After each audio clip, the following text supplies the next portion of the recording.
Okay, you saw the thumbnail. Yes, I am switching from my Nanoleaf bulbs to my Philips Hue.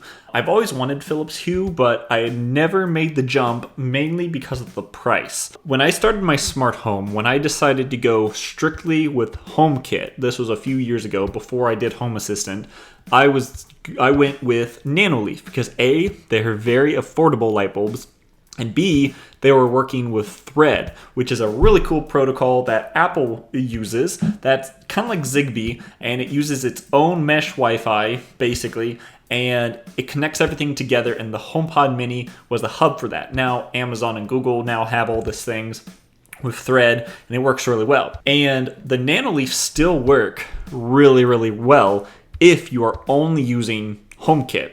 So when I had my HomeKit home, they were phenomenal. These are still great, and I'm not bashing them in any way for being a bad product.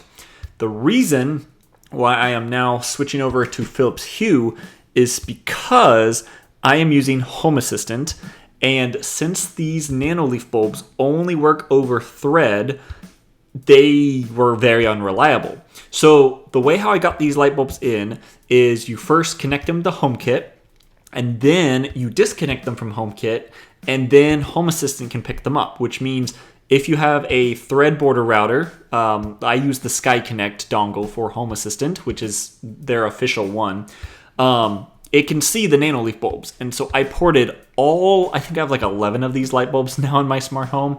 I ported all of them over into Home Assistant.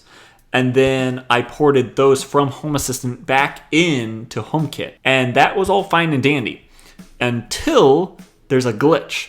And occasionally, Home Assistant with Thread, for some reason, Thread and Matter, it just stops working the way how it's supposed to. Bulbs would go offline. And these light bulbs were in my bedroom, my baby's nursery, and my living room. So imagine waking up at midnight, hearing your baby crying. You try to turn on your smart lights. They don't work in the bedroom. The nursery, you walk over there, those won't turn on. And in between is the living room, and that won't turn on. And this was happening over and over and over. So that was maddening. So I had tried so many different ways to fix this. I restarted things, have automations to restart things in case a plug-in or an add-on breaks. I haven't really figured out yet why it breaks with Nanoleaf. There's other things I have on Thread Network that do just fine. I've got multiple HomePods, HomePod Minis, Apple TVs. I've got the Eero mesh system, which has Thread. I've got a Amazon Echo, which has Thread. So I have a lot of Thread devices on my network. I don't know if they're all fighting each other. They say they're all on the same channel. Anyway, this happened way too often, and the only solution that I could find was natively connect these Nanoleaf bulbs into HomeKit, then create dummy switches or dummy lights in Home Assistant, port them into HomeKit, and then make a automation for every single light bulb I had that says, when this light turn on the dummy switch. Or if the dummy switch turn on this light. The problem with that, it didn't give me color control over my bulbs in HomeKit, and that's 4 automations. One for on and off in Home for this light bulb, and on and off to control this one with the dummy switch.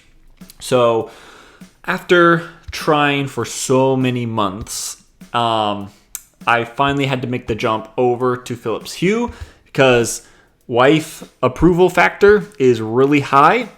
And when she gets frustrated that your smart home is not working properly, it's time to spend a little bit of money and make it better. So what I love about Philips Hue is that they work with a Zigbee hub. You can connect these guys directly to Home Assistant with a Zigbee dongle, but you have to connect them one at a time, and it works, but then that doesn't really fix the problem of what if Home Assistant glitches out.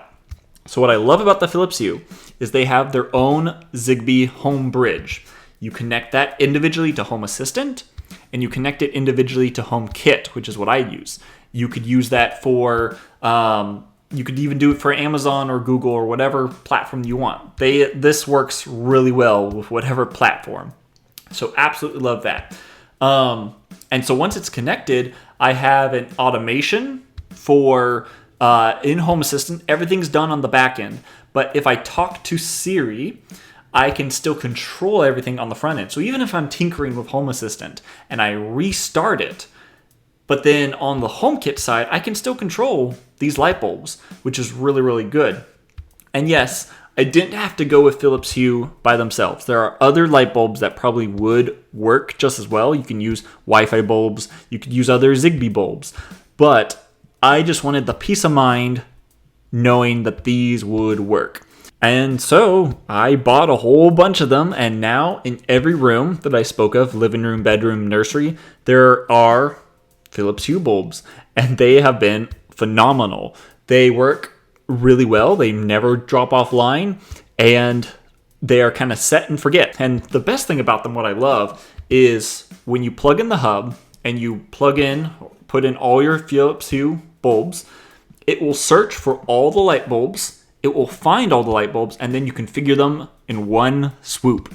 When you're connecting something like a Nanoleaf, you plug in the bulb, then you scan the QR code for HomeKit. It may or may not work. You have to try it a couple times. Finally it works, and you get one light bulb synced into HomeKit. With the Philips Hue, it was put them all in, download the app, connect it to the hub, and it found all my light bulbs, and then you configure it from there. So, yes, that is why I am going to Philips Hue over the Nanoleaf Essential bulbs. Again, these are really good bulbs. If you are only going to be using Apple HomeKit, these are still phenomenal and way less expensive, like max $20 each. I found mine on sale for like $13 each, where the Philips Hue, I got a deal on these, so these were about $30 each, but they're normally about $50 each. So yes, it is an investment to switch over, but now that I am very committed to my smart home, I want the best that I can possibly get, and Philips Hue is the best for now. And yeah, I have not been disappointed with them. I'll find what to do with all my Nanoleafs. I might put them in my office over here where I can tinker around with them, and if they fall offline. I also have the Matter versions, and they also go offline occasionally. And so it isn't just using the non-Matter versus Matter versions. I've had both in my house. Both have worked and not worked. And one other big thing, last thing for Nanoleaf, they have that auto temperature adjustment feature in HomeKit. When you get the Matter versions, you lose that feature because that feature is not supported over Matter. And when I ported these into Home Assistant, I also lost that feature. So the main reason why someone would even consider the Nanoleaf bulbs, they lose it when it goes to Home Assistant. I will definitely make a video later on showing you how to connect your Nanoleaf bulbs into Home Assistant if you wanted to do that, but you do lose out on some functionality. Philips Hue for the win, and yeah, I've been very happy with it, and if you have any questions, let me know down below, but yeah, I've been very happy with it. Thanks for watching, and I'll see you in the next video.